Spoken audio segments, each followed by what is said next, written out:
All right, I'm here with another money video. I mean,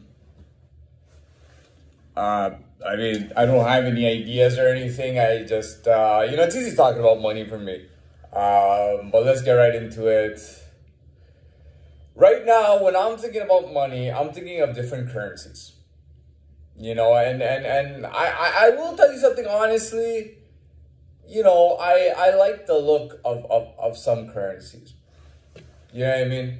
The look is, there's something unique to the look of the paper. I love it. I mean, every country has their own respected or political or influential or whoever they put on the picture of that currency. I think it's so cool. I like the fact that there's not just a currency for the 5 or the 10, but you have currencies for another currency for 20, 50, 100. And to me, that's really cool. I love it. How could I miss this? Like, how could I have not talked about currency? I haven't talked about it like in detail this much. Then you have your coins. To me, I mean, if the dollar bills were cool, okay, if the paper currency was cool, the coins are absolutely amazing. I mean, what can I say really, if I was working for a scammer company, they would fire me. They would so fire me. I would just, just naturally, we would just not go together. It's like mixing oil and water. It just doesn't go together. And I told you about when I worked for a scammer company and then they fired me. I did the training and then they fired me on the first day when they heard me telling people not to buy this, like why not to get the product. And that was, anyways, it's a big deal. You know what I mean? It's a big deal. One of the things is that when you have integrity, the power of integrity is so strong. You don't even understand. And to carry it and to not lose it and everything, it's very strong.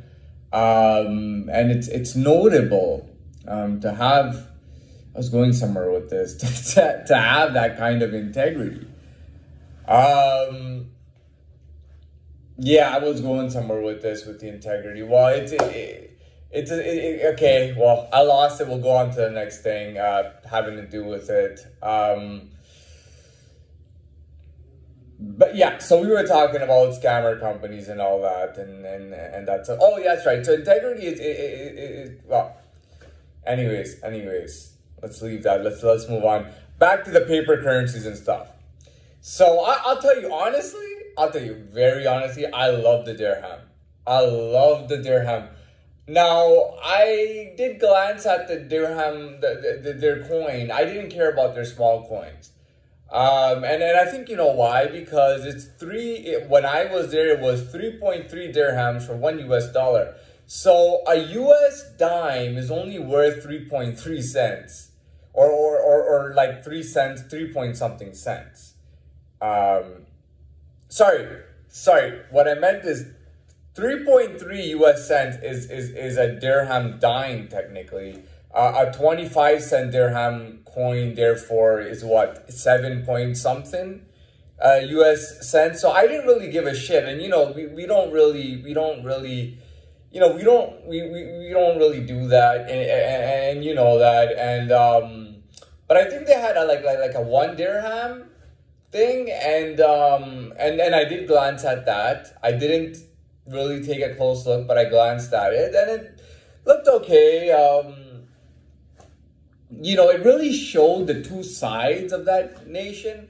You know what I mean? The one, which is the old nation, or not even the old nation, but just, you have one side, which is very traditional, and you have the other side, which is very modern, and which is catering to expats and foreigners. So that coin is like, it just it's a statement right there. The bills I thought were cool. The dollar bills. It's been a while, so I don't know if the U.S. is like, as far as I know, the U.S. dollar bills have not changed. Okay, they might change in other ways, like government, whatever they have to do. But I do think that the best part of the, I don't know why I did that. Okay, so I do think the best part of the U.S. dollar is the tradition that it carries. You know, they're either coins. Their paper currency, it carries a tradition that just so says United States on it. You know, their currency and coins just says United States. And Canada, again, it totally represents Canada, okay? The coins and you know, they got the loonie on there. Which is supposed to be Canadian. I think they got the beaver on the nickel, and the Canadian beaver is a big thing. It is what it is. You know, till today, you know, I'll tell you a little bit about history, just very briefly. So, Quebec, which is a large province, okay? Like Canadian provinces are actually much larger, not in population, but in size, okay? They're very large. So Quebec is a nice big piece of land, and it was old France, and the other parts of Canada were old England. Okay, they had a war and everything. As of today, the official language of Canada is English. The second language is French till today.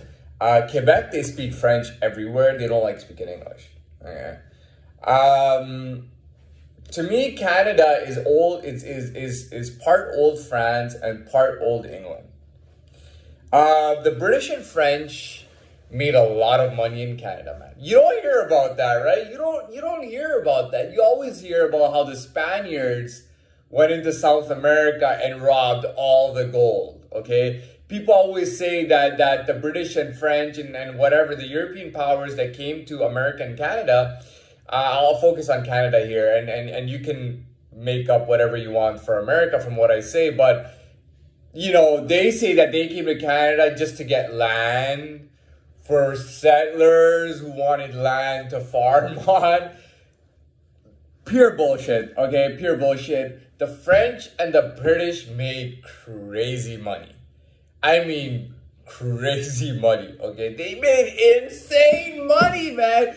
They were, I won't say exploiting, okay, that's not the right word, but they were taking whatever they could, okay, from the natives, from okay, so did they swindle the natives? I don't know, but what I do know is that they really communicated with the natives.